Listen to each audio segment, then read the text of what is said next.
If you've been trying to be in your feminine so that you can attract the right man, but instead you feel confused or like you're playing some kind of dating game you don't understand, wondering if this is all even worth it, this video is for you. Because the biggest mistake women make around feminine energy is not that they're too in their masculine and not feminine enough. It's that they're performing what they've been told is feminine, trying to think their way into feminine energy instead of connecting to what feminine energy really is. This performing and overthinking didn't come out of nowhere, which I'll talk more about in a minute. So if this sounds like you don't need to feel bad or like you've done something wrong. But this kind of feminine performance, it might work for a little while. Like it's gonna get you some attention from men, but it's gonna be the wrong ones. And it's also going to push the right men away. So in this video, I'm gonna talk about how to stop performing so that you can start attracting the kind of man you really want to be with. If you're new here, my name is Katie. I'm a somatic dating coach for women. I help you go from single to soulmate through the wisdom of your own incredible body. And if you've spent any amount of time consuming content in the dating and relationship space, you've probably heard advice like just be in your feminine, don't pursue a man, you need to let him chase, don't text back too fast, don't double text, lean back and receive, men lead, women surrender. And on the surface, a lot of this advice can sound good, right? It might even sound like spiritual or evolved. It also sounds good because you do want a healthy, grounded, emotionally mature and available man. And you do want these feminine qualities of ease and flow in your relationships. Being able to surrender sounds really nice, right? Like you can finally relax. So it makes perfect sense that you would try to follow all of these rules, believing that it's going to get you to a certain outcome. But this is where things go a little bit sideways because a lot of this advice doesn't actually teach feminine energy.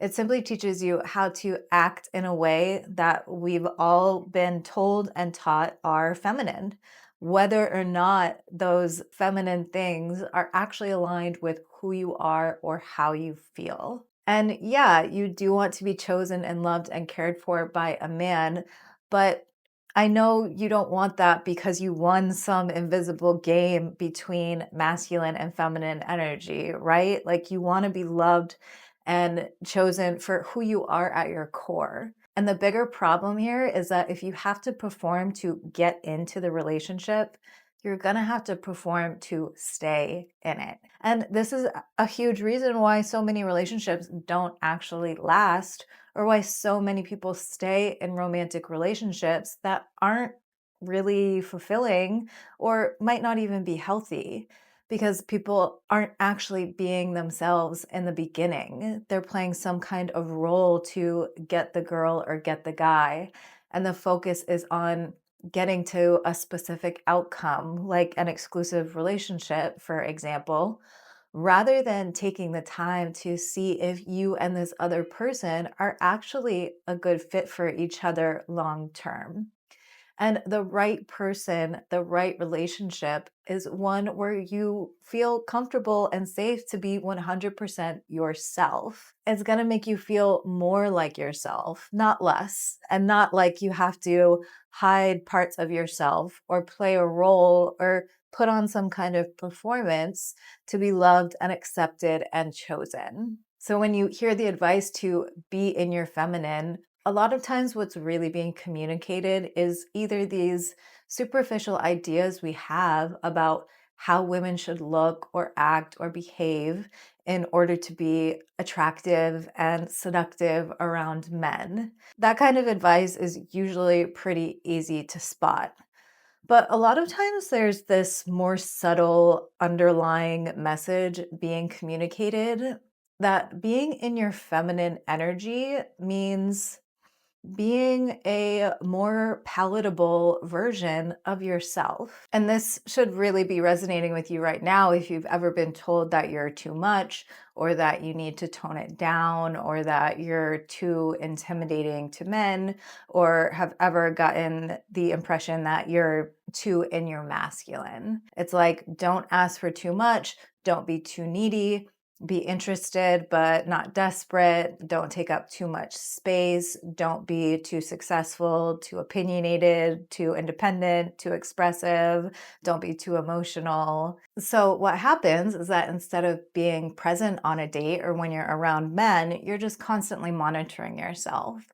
And this is something you can just start paying attention to. Like, just start noticing if this is what happens to you, that rather than being in the present moment and connected to yourself, like, are you stuck in your head? Are you wondering, what should I do next? What should I say? How do I look? How do I get this man to like me and find me attractive? And then after any interaction, like, your mind is spinning. Like, did I say the wrong thing? What should I do next to keep him interested? None of that is feminine energy.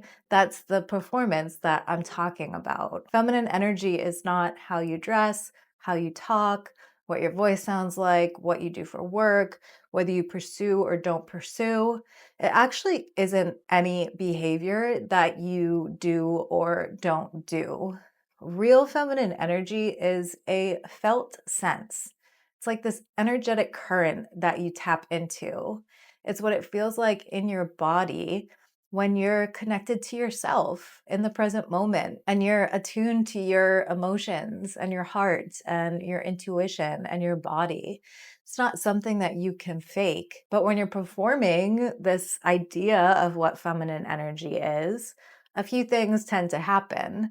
Like I mentioned, you'll probably attract men, yes, but it's going to be the ones that are attracted to the performance, to a version of you that isn't actually you. You attract the men who are comfortable with you staying small and not expressing your wants and needs.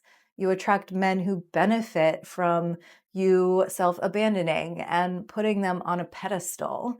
And the men who would be aligned with you, your fullest, most authentic self, and your own unique expression of the feminine, they don't even get a chance to find you because you've been conditioned to hide or minimize those parts of you that they would be so attracted to. And the most important part of dating and relationships that so many people miss is that this really has very little to do with masculine and feminine energy and has everything to do with safety. This is about how safe your nervous system feels, allowing you to show up as your full self around men. It's also about how your nervous system interacts with the nervous system of the men you meet and date. So you don't perform and you're not doing dating wrong because you weren't born feminine enough. You do it because somewhere along the way, your nervous system learned that it wasn't safe to be fully you. You learned that you had to perform in order to be loved or be accepted, or maybe even just to stay physically safe. So your body does exactly what it learned to do and exactly what it's supposed to do. It protects you, it adapts, it manages and attempts to control, trying to get the outcome, which in this case would probably be a relationship. And it tries to do that without getting rejected or abandoned. And this is not a personal failure, right? It's simply a nervous system strategy, a perfectly designed one, by the way. And the great thing is that these nervous system strategies that are no longer serving you can be updated, they can be changed. And this is the exact work I do with women in my coaching and programs, is just slowly unwind and rewire these nervous system patterns so that you don't feel like you have to perform anymore. And you can start dating from a place of safety and self-trust and connection with yourself and who you really are. When I was single, I tried to follow all of this advice. And like I said, It worked to get attention from men, but it was never from men who wanted the same kind of deep connection that I was looking for because I wasn't actually being myself. So I was just attracting men who wanted the version of me that I was performing. And things didn't change for me because I learned how to be more feminine. If anything, it was the opposite. They changed when I started working with my nervous system to get to the root cause of these dating and attraction patterns that were keeping me stuck and single. I started showing up differently, and the right kinds of men started showing up as well until I met the perfect match for me. Bottom line, I want you to know that you already are feminine enough. As a woman, you are literally feminine energy in human form. You don't need to fix yourself or change who you are to be loved and chosen. And if you want to dive a little bit deeper into feminine energy, you can head on over to this video right here. Thank you for being here with me, and I'll see you in the next one.